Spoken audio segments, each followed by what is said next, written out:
Segundo os Reis, capítulo 4, verso 38. Velho Testamento. E voltando Eliseu a Gilgal, havia fome naquela terra, e os filhos dos profetas estavam assentados na sua presença. E disse ao seu moço: põe a panela grande ao lume, quer dizer, o fogo, e faz um caldo de ervas para os filhos dos profetas. Então um saiu ao campo a apanhar ervas, e achou uma parra brava, e colheu dela a sua capa cheia de coloquintitas, é o nome do veneno, e veio e as cortou na panela do caldo, porque não os conhecia. Se tiraram de comer para os homens. E sucedeu que, comendo eles daquele caldo, clamaram e disseram: homem de Deus, há morte na panela. Não puderam comer, porém ele disse: trazei, pois, farinha, e deitou-a na panela e disse: tirai de comer para o povo.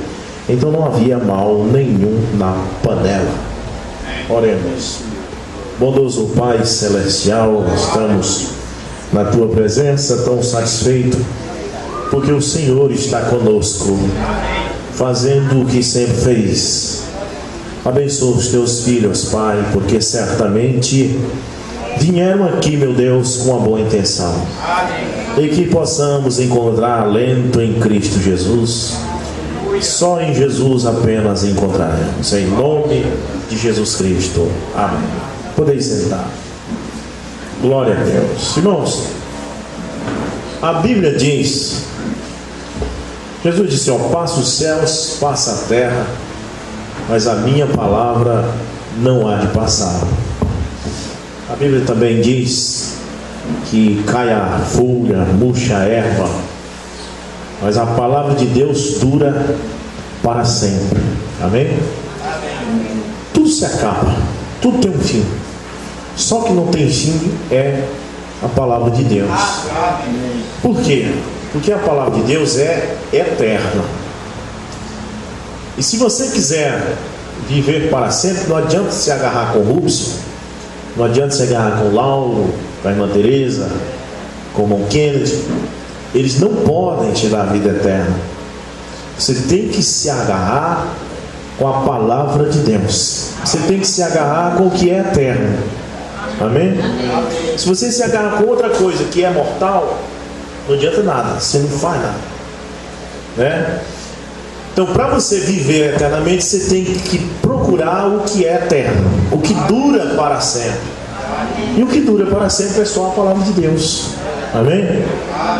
Então, é por isso que as doutrinas, sempre existiram as falsas doutrinas, né? Está lendo em 2 Timóteo, o apóstolo Paulo dizendo sobre um homem, parece chamar Himeleu, né? Ele dizendo: olha, tem alguns heréticos já no nosso meio, falando besteira, pregando mentira, e um deles é Himeleu, que anda pregando que a ressurreição já aconteceu. Paulo chamou ele de herege. Então, essa heresia dele durou muitos anos, mas depois acabou. Mas aquelas epístolas que Paulo trouxe, que é a palavra de Deus, dura até hoje. Há 2000 anos e permanece viva. Amém? Porque a palavra de Deus é eterna. Muitos homens criaram livros ao longo das eras. O próprio Martinho Lutero, ele escreveu muitos livros, mas os seus livros não foram em frente como a Bíblia foi. Não é verdade? John Wesley, todos esses homens, Calvino, Knox, George Whitefield, todos esses grandes homens que existiram na Idade Média, escreveram livros, escreveram doutrinas, pregaram doutrinas, né?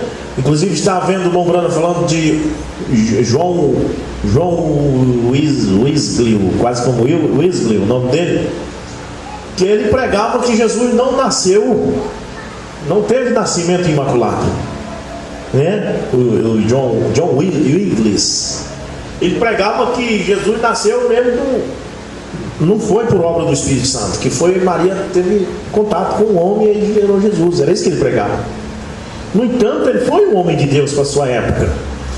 E essa doutrina dele teve muita força, né, no seu tempo, ganhou muitos adeptos, mas hoje acabou, não permaneceu para sempre. O que permaneceu para sempre? Foi aquela doutrina bíblica que diz que, estando Maria desposada para casar-se com José, achou-se ter concebido do Espírito Santo, não de um homem. Então isso aí permaneceu, né? Isso aí continua até hoje. Por quê? Porque é a palavra de Deus. A verdade, você nunca vai, eu e você, o mundo nunca vai conseguir destruir a verdade. Ela continua sendo verdade. Nós aceitamos a mentira porque nós somos rebeldes, mas sabendo que a verdade continua. O assaltante, ele aceita aquela vida de assaltar, de matar, de roubar, porque ele quer, mas ele sabe que aquilo não é o certo. Ele sabe que aquilo não é a verdade, né? E o político rouba, vai lá e tira o dinheiro dos cofres públicos, porque ele quer, mas ele sabe que aquilo não é verdade, que não é certo, né? Fez o Arruda, deputado, né? Colocou o dinheiro dentro das partes íntimas, depois ainda fez uma oração e disse: Senhor, sabemos que somos falhos. Quem sabe que aquilo está errado, né? E assim por diante. Os teólogos, eles sabem que não tem 3 pessoas distintas no céu. Eles sabem disso. Eles preferem pregar isso porque eles foram ao seminário, porque isso é como é idêntico a estudar para tirar a habilitação.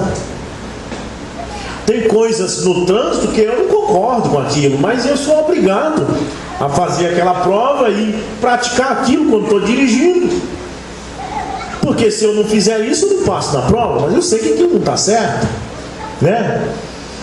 Então, a pessoa vai para um seminário, ele vê lá, ensina que Deus é 3 pessoas distintas, e ele vem, prega aquilo no púlpito, ele tem que fazer aquilo, porque aquilo é um padrão religioso. Mas ele sabe, até um cachorro aqui de casa, o Odd, sabe que Deus não é 3 pessoas distintas, né? Se você perguntar para o cachorro, ele vai dizer: não, Deus é um só. A jumenta de Balaão sabia mais do que Balaão. E Balaão foi ali para amaldiçoar Israel, e ela parou com ele na costa, porque ela estava vendo o anjo com a espada empunhada na mão diante dela, e ela disse: eu não vou passar isso, senão o anjo vai matar ele. E ele tacando a espora nela e chamando ela disso e daquilo, até que ela foi e disse para ele: olha, quantas vezes eu me neguei de não te servir? Sempre não te fiz o trabalho? Aí tu vê, ele estava tão doido que ele nem se admirou da jumenta falar. Verdadeiramente, mas hoje tu está. Ela disse: olha aí o que está aí na tua frente. E ele foi olhar direito e está o anjo ali. Mas ele estava tentando, depois de conhecer a verdade, depois de conhecer a palavra, estava tentando passar ali, tentando atravessar aquela brecha entre 2 pedras. Havia um barranco que não tinha como ele desviar para cá ou para lá, ele tinha que passar ali e dar o pescocinho para o anjo cortar. Mas mesmo assim ele estava tentando fazer, por causa que alguém ofereceu para ele uma quantidade de dinheiro. Tem pessoas na mensagem, tem pastores na mensagem assim. Tem pastores que a gente fala sobre esse negócio de sacerdócio arônico. Mombrand disse que isso é anticristo hoje. Um pastor lá na capital comandando outros pastores nos interiores, e eles ouvem a gente falar que isso é anticristo. Mombrand disse isso no Página 79 da mensagem Exposição das 7 Eras. E eles baixam a cabeça, desconfiados, mas eles têm que continuar. Tem que continuar o caminho rebelde. Por quê? Por causa de um padrão. E existe também a questão do dinheiro, ainda mais no tempo que vivemos, né? Um pastor, você já pensou, um pastor, tudo que ele sabe fazer é pregar o evangelho. Ele não sabe, não trabalha de pedreiro, ele não sabe. Então ele está numa igreja que paga o salário dele para pregar, e a igreja dá as regras, né? Isso não é só na denominação, na mensagem também. Eles colocam o pastor na cidade, paga o aluguel para ele, o aluguel da congregação e um lugarzinho para ele morar, ajuda ele todo mês, olha, pega os dízimos, manda uma parte para cá e fica outra. Então você vai lá e diz que isso está errado, e ele vê que realmente está errado, que ele está sendo ali, servindo um sacerdócio arônico, que é anticristo hoje, mas ele pensa, mas eu vou fazer o que se eu sair disso? Eu vou sentar tijolo, que eu não sei? Então ele prefere ficar quieto, e quando encara a gente, ele baixa a cabeça e desvia por ali, corta caminho, mas prefere ficar com aquilo. Mas só que a verdade continuará sendo a verdade. Há muito tempo atrás eu tinha um filme que mostrava a vida das pessoas que tinham perdido o arrebatamento. Existe uma série de filmes, tem 3 filmes, Left Behind 1, Left Behind 2, Left Behind 3, que é 3 filmes deixados para trás, que mostram a situação das pessoas que ficaram aí, que perderam o arrebatamento. Mas existe um outro filme que vem também com uma versão do arrebatamento, de uma mulher que ficou, mas ela cria em Deus, ela ficou por falhas, como muitos vão ficar, né? E então ela tinha um advogado, e ela professava Jesus Cristo, e o anticristo botou ela na cadeia, mas deu direito a ela ter um advogado, né? E o advogado disse, vai ser fácil, eu simplesmente vou chegar lá na cela onde ela está presa, vou resolver esse problema, eu vou pedir para ela parar com isso, vou pedir para ela negar esse negócio de Jesus, e aí eu tiro ela de lá, eu vou salvar a vida dessa moça para ela não ser executada. Então ele chegou lá e olha, eu sou seu advogado, fui contratado para ser seu advogado, vamos conversar, olha, você vai ser executada, mas eu quero ajudar você. Então você nega esse Jesus, e aí vou lhe tirar daí, eu não quero que você morra,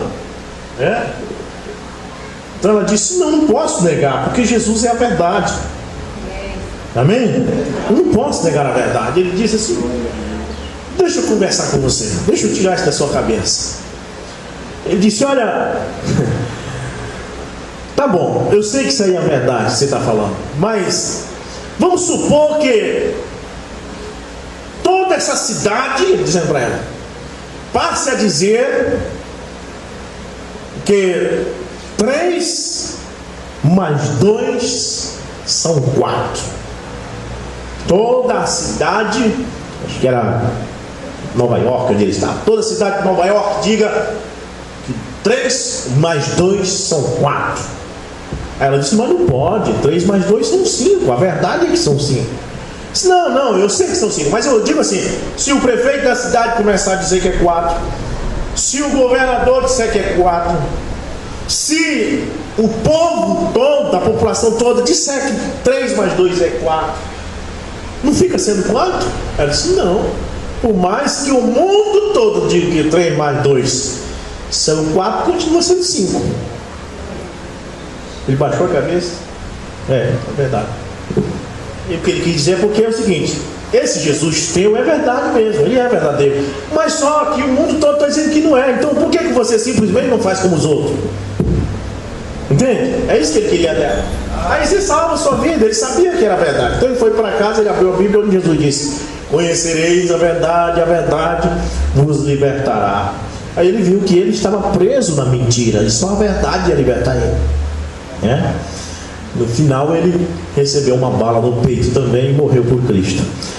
Mas veja bem, olha só, mas tome esse argumento do advogado que se converteu depois.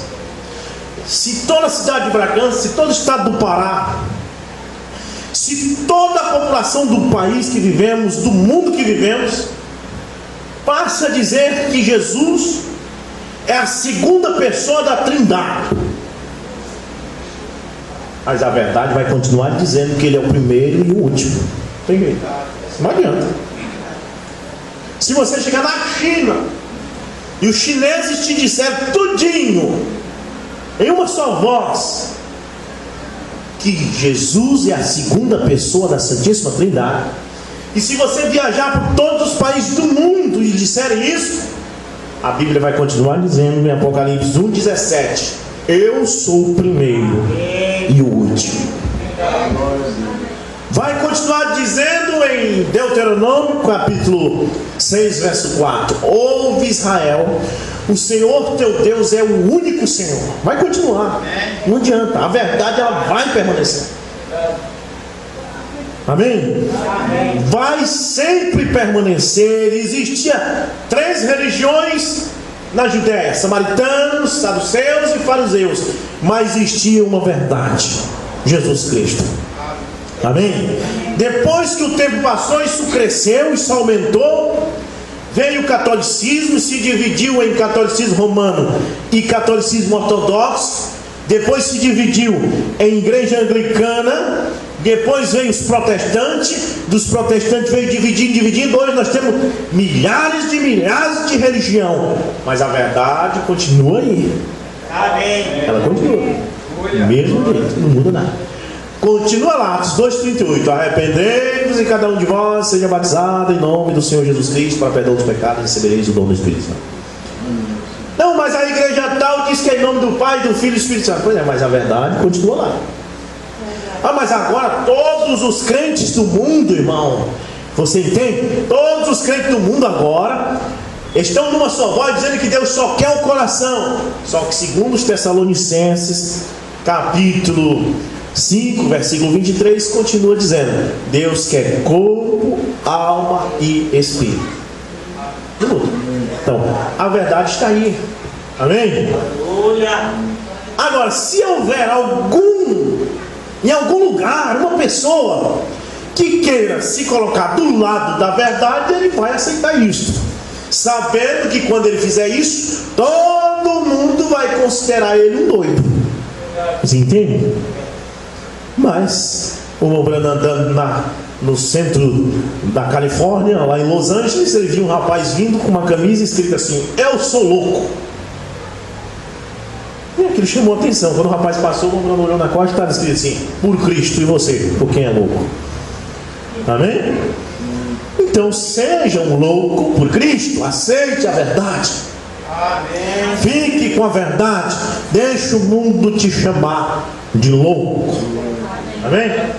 Olha, muito bem. Então, tá. Mas o tema que eu tenho nesta noite é morte na panela. A pior coisa que tem é quando a sua comida está envenenada. Domingo eu preguei um pouquinho, curti a mensagem, veneno na palavra, né? E agora eu queria falar sobre isso aqui. Lá onde morávamos, em 1986 até 94,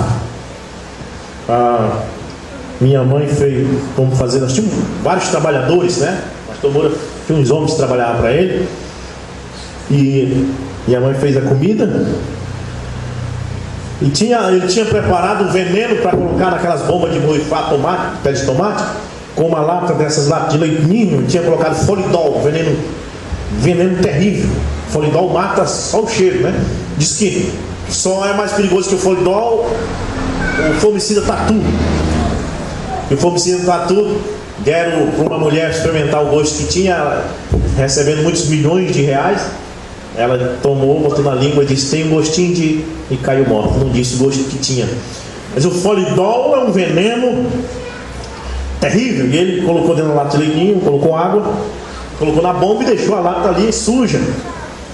E a irmã Gorete pegou a lata e pegou com a lata depois, sem saber, a água, e colocou dentro do arroz para fazer comida para o povo. Foi uma panela de arroz desse tamanho lá, cozinhada, mas tinha sido feito com a lata que tinha sido usada com folidol. E agora? Todo mundo com medo de morrer? Será que vamos morrer? Se comer, vamos morrer? Ninguém queria, tudo com fome. E aí fizeram assim: vamos fazer o seguinte, vamos dar primeiro para o cachorro. O cachorro sempre come por último, mas nesse dia ele foi o primeiro a comer. Demos a comida do cachorro, ele comeu à vontade, esperamos um tempo, ele não morreu, aí todo mundo comeu. Estamos vivos até hoje. Mas, veja bem, veneno na comida. E aqui tinha veneno na panela, né? Porque olha só, a morte que havia na panela. E voltando Eliseu a Gilgal, havia fome naquela terra.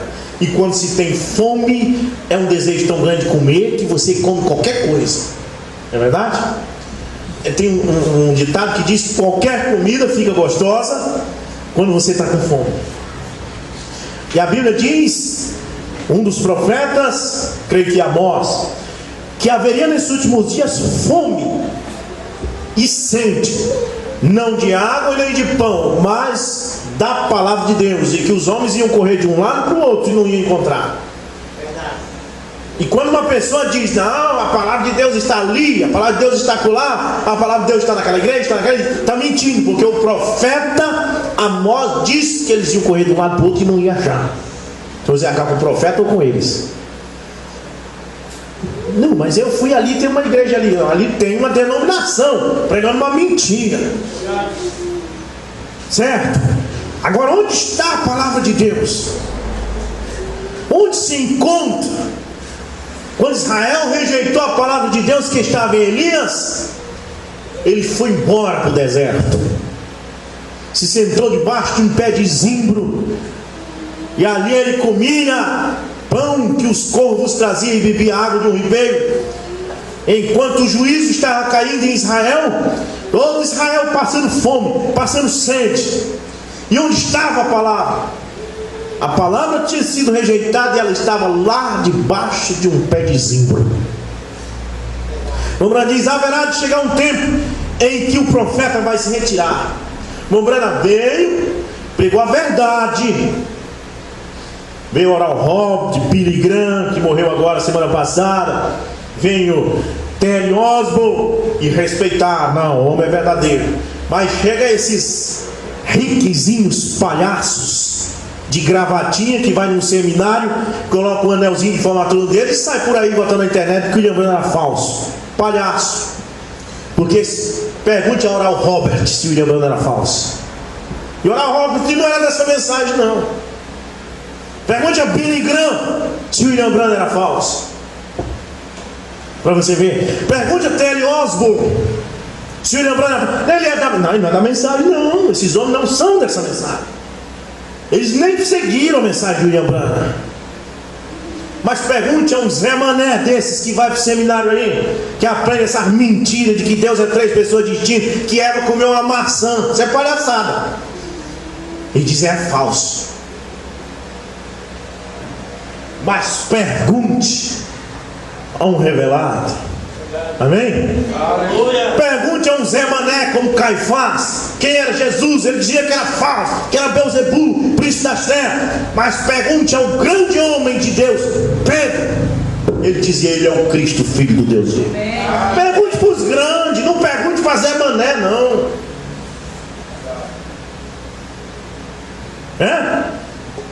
Pergunte para o pastor deputado, não vou falar o nome dele não, veio na cabeça, não vou falar.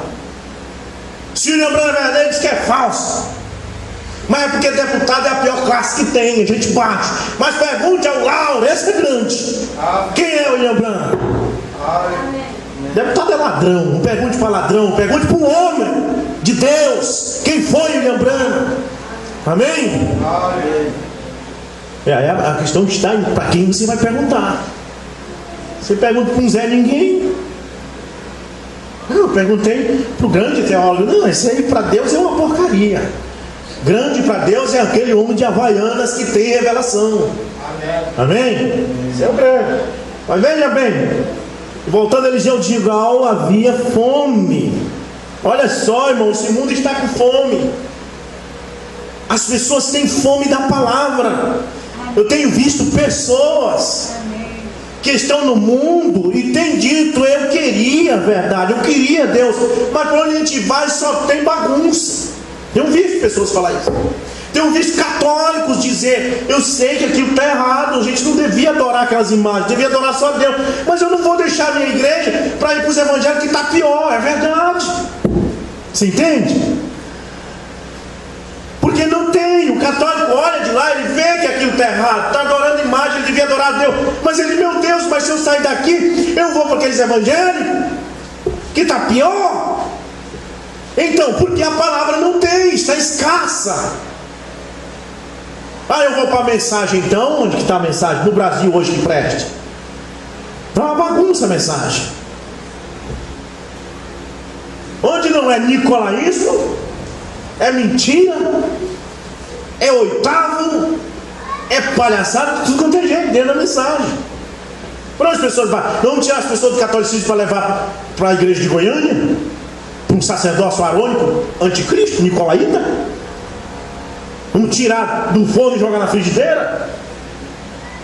Vamos tirar as pessoas do catolicismo para entregar para o anticristo, que se diz um oitavo, um João, inventa uma história? Não, deixa o povo do catolicismo mesmo. Está melhor que na mensagem. Amém? Está melhor do que na mensagem. Você ficou doido agora. Eu fosse um católico hoje, eu não saía da igreja católica para ir para certos grupos da mensagem, não. Por quê? Lá eles adoram Maria. Tem grupos da mensagem adorando o irmão Branco. Lá eles adoram Maria. Tem grupo da mensagem aí adorando o Osmar. Você entende? Então fique lá. Pelo menos Maria deu à luz o Filho de Deus. Amém? Fique lá. Vai tudo para o inferno. O que adora Maria, o que adora Brando, o que adora Osmar, vai para o mesmo fogo. Porque a Bíblia não faz distinção. A Bíblia diz que quem comete idolatria vai para o inferno. Seja ele católico, seja da mensagem, seja quem for. Crente que anda no negócio de caminho do sal, fazendo macumba dentro da igreja, vai para o inferno também. Vai tudo. É verdade. A fome chegou. Não é de pão. Nós temos aqui na nossa região o lugar mais difícil, graças a Deus, de passar fome. Se você não tiver nada para comer, você vai ali na maré, você pega um peixinho e come com farinha, assim não passa fome. Então nós não estamos preocupados com a fome natural, mas a fome espiritual está chegando. Para onde você corre, a palavra de Deus tem sido substituída por veneno. Veneno na palavra, morte na panela, povo com fome, querendo comer o que está ali, mas não pode, porque está envenenado. E veio um dos filhos dos profetas, cortou uma erva venenosa e jogou dentro. Olha quem jogou, um dos crentes que jogou, um dos filhos dos profetas. Olha, vou ler de novo. E voltando Eliseu de Gilgal, havia fome naquela terra, e os filhos dos profetas estavam sentados na sua presença, e disse ao seu moço: põe a panela grande ao lume, quer dizer fogo, e faz um caldo de erva para os filhos dos profetas. Todo mundo com fome. Isso aqui é um tipo, irmão, está falando de fome da palavra. Então um saiu ao campo a apanhar ervas e achou uma parra brava, que quer dizer uma erva brava, entendeu? E colheu dela a sua capa cheia de coloquitidas, e veio e as cortou na panela do caldo, porque as não conhecia, ele não sabia que era veneno. Assim tiraram de comer para os homens, e sucedeu que, comendo eles aquele caldo, clamaram e disseram: homem de Deus, a morte na panela. Oh Eliseu, nós estávamos com fome, e agora viemos descobrir que a única comida que tem, a única coisa que vai manter nós vivos, está envenenada. O mundo está com fome. A única coisa que salvaria o mundo é a mensagem do profeta. Mas esses demônios desses pastores colocaram parra brava dentro, colocaram oitavo, colocaram novo nome Brana, colocaram adoração do profeta, acabaram, sujaram a panela. Verdade. Botaram um monte de baboseira dentro da mensagem. Agora você não pode comer. Se você comer de uma panela de um oitavo, você está morto. Quantos comeram e estão mortos por aí? Um camarada na internet com a foto do irmão Brancinho, te joelha com a testa no chão, adorando o irmão, comeu da panela envenenada, está acabado. O novo nome do irmão Brana, de Jesus, é Brana, mas que palhaçada. O novo nome nem literal é. O primeiro nome, o irmão Brana disse que era Redentor. Redentor não é nome, Redentor é uma função. Se o primeiro nome não era literal, por que o último nome tem que ser literal? Brana, literal. Parra brava. A morte na panela por todos os lugares. Mas veja bem o que fez Eliseu. O que representa a farinha para você? Amém? Palavra, amém? A farinha representa a palavra. O irmão Brana vai dizer aqui depois. Amém? Porém ele diz: trazei, pois, a farinha. Só o profeta pode consertar as coisas depois que está envenenado, né, irmão? Teve que chamar Eliseu para consertar o erro, né? Agora, só que não tem mais profeta hoje. Então, se não tem mais profeta, eles não podem mais ser consertados. Se eles não podem mais ser consertados, eles estão sem misericórdia, são reprovados, porque não tem profeta mais para consertar. Não tem outra era, não tem outro profeta, porque se desconcertou lá no tempo de João Wesley, veio William Branham e colocou farinha na panela e consertou o erro. Mas e agora? Que profeta vai colocar a palavra nessa panela desconcertada? Não tem mais. Então não tem jeito para eles. Para quem está envenenado não tem mais jeito. São bucha de canhão, reprovados. Porque uma vez aqui, geração reprovada. Agora só vai escapar quem não estiver bebendo desse caldo. Porque eu não posso dar esperança para você. Não, vai chegar alguém e colocar a farinha.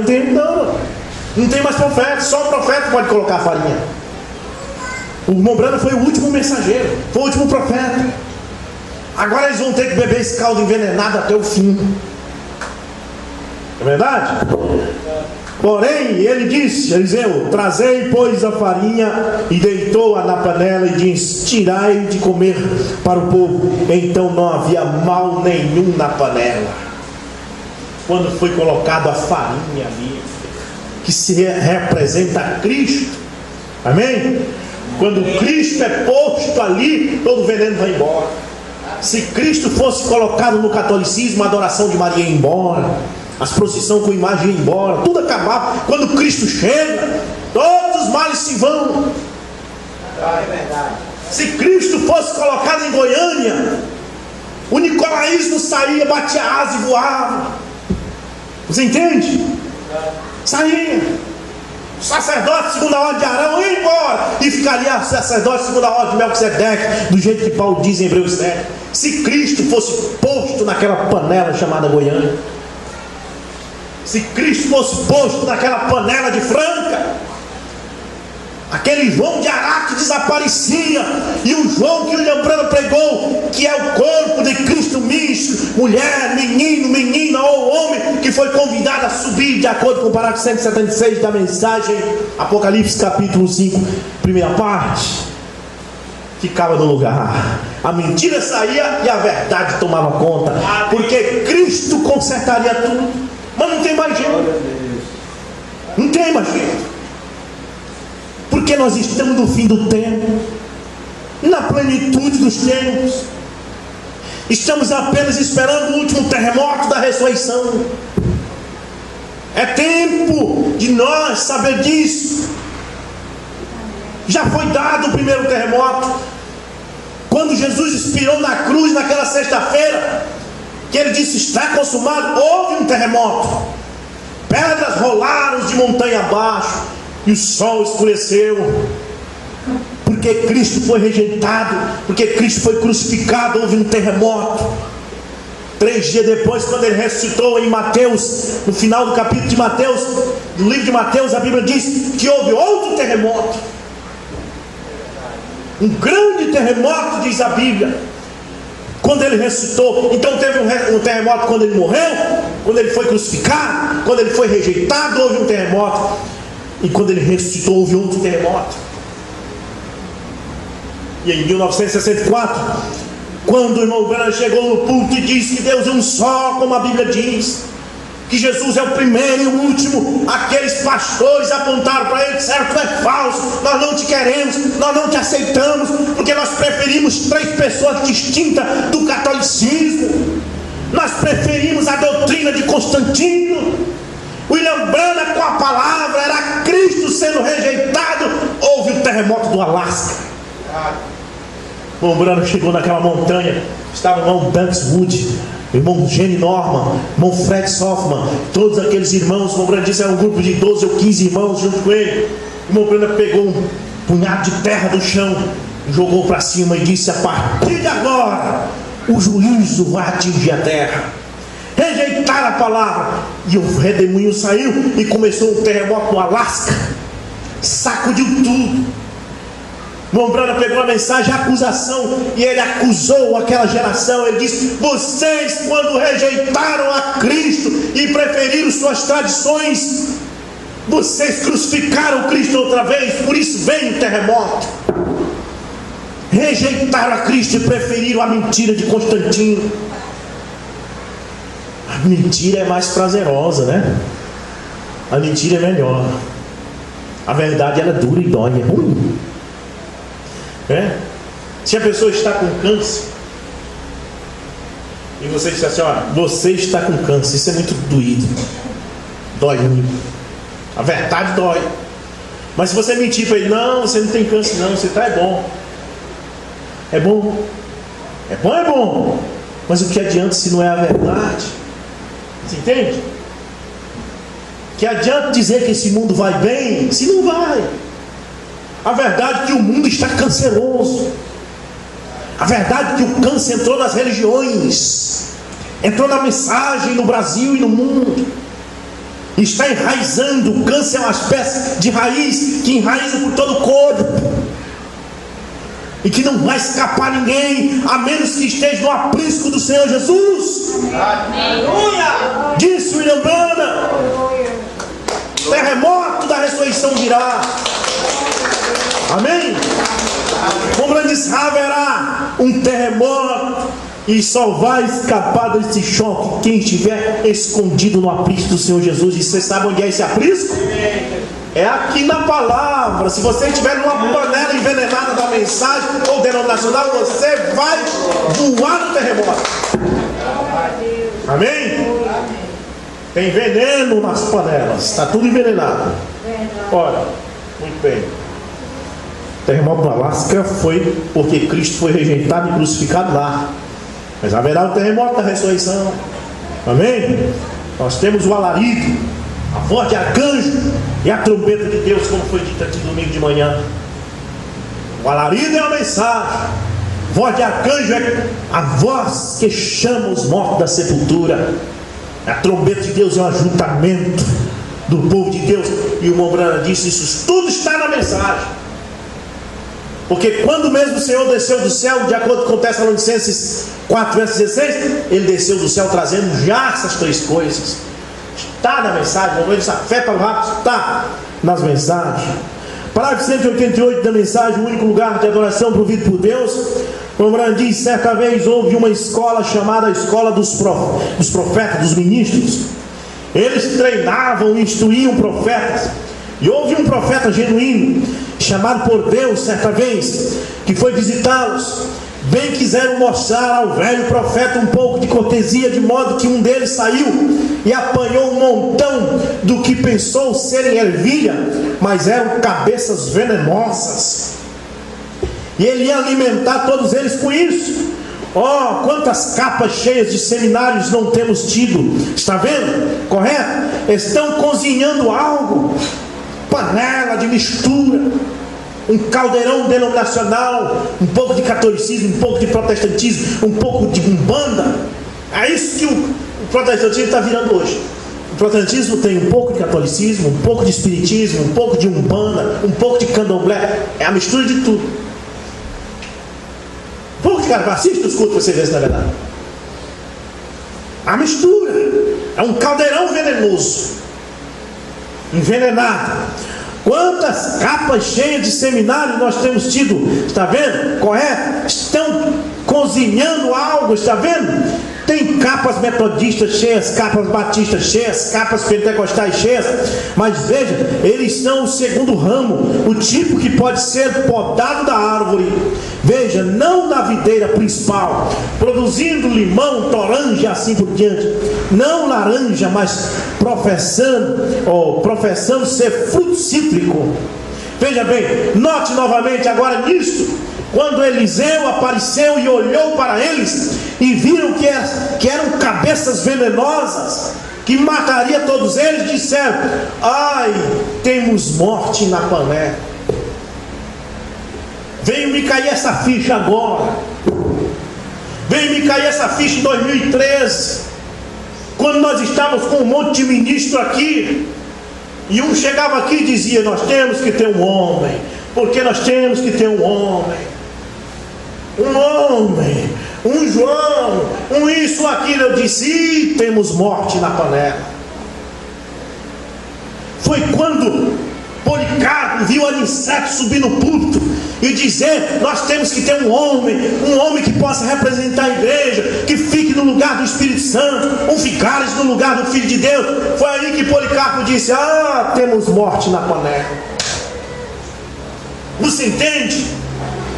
Foi aí quando Constantino fez uma reunião e chamou Atanásio de Alexandria e Eusébio de Cesaré, todos aqueles homens, e que eles subiram no púlpito, o imperador sentado ali, e Atanásio disse: olha, eu tenho aqui uma coisa para apresentar, o nome da minha doutrina vai se chamar Santíssima Trindade. Quando Jesus disse para batizar em nome do Pai, do Filho e do Espírito Santo, eu entendo que são três pessoas distintas da divindade, e não uma só pessoa, como a Bíblia diz em Hebreus capítulo 1. Então Constantino bateu palma, assinou aquele decreto e disse: olha, quem não crê assim vai ser morto na fogueira da Inquisição. Foi aí que aqueles cristãos que estavam lá, como Eusébio e outros, disseram: ih, tem morte na panela, morte na panela.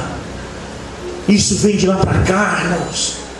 Quando Daniel Berg e Gunaving chegaram nessa cidade, como diz o livro Diário de Gunaving, que eles pregavam o evangelho no decorrer da semana e no domingo batizavam os convertidos no rio Guamá, em nome de Jesus Cristo. E foi lá por volta do ano de 1938, depois que eles saíram de cena, depois que envelheceram, depois que morreram, que surgiu pastores mudando e colocando um batismo trinitariano, foi que muitos disseram: vixe, tem morte na panela. Veneno que entra, o diabo coloca veneno, porque sabe que a palavra é a única coisa que é eterna, sabe que a palavra é a única coisa que tem vida. Então, veja bem, coloque veneno numa coisa que você gosta, que você morre. Se quer ver o Rubens morrer, coloca veneno em açaí para você ver. Deus o livre, eu gosto muito de açaí. Você quer matar cristão? Coloca veneno na palavra para você ver. Ele vai ali comer, a palavra está misturada com veneno, mata mesmo. O desejo do cristão é comer a palavra. Jesus disse: nem só de pão vive o homem, mas de toda a palavra que sai da boca de Deus. E ele corre para comer a palavra. Quando chega lá, eles te dão um oitavo, um tal de João, um homem.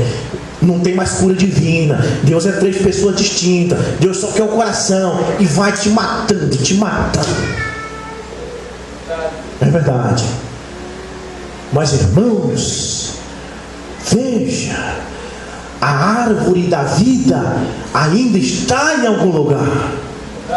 A Bíblia diz em Apocalipse: quem vencer, quem conseguir escapar da panela envenenada, vai comer do fruto da árvore da vida que está no meio do jardim de Deus, que não está envenenado.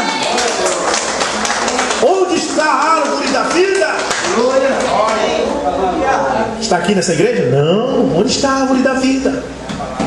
Oh, examinai as escrituras, porque são elas que de mim testificam, e nelas cuidais ter vida eterna. Aí está a árvore da vida.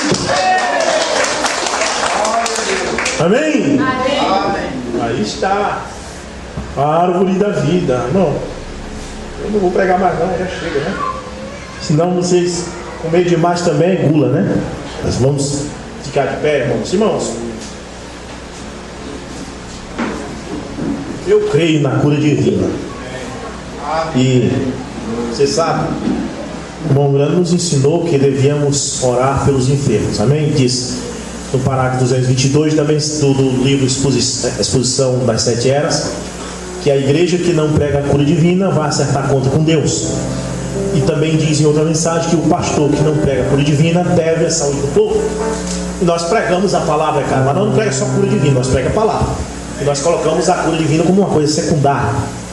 Mas jamais poderemos deixar vocês ir embora num culto de terça-feira sem orar por aqueles que creem, ungindo com azeite, de acordo com Tiago 5, verso 14. Amém? Então aqueles que creem podem vir à frente enquanto cantamos esta canção, Cristo cura sim.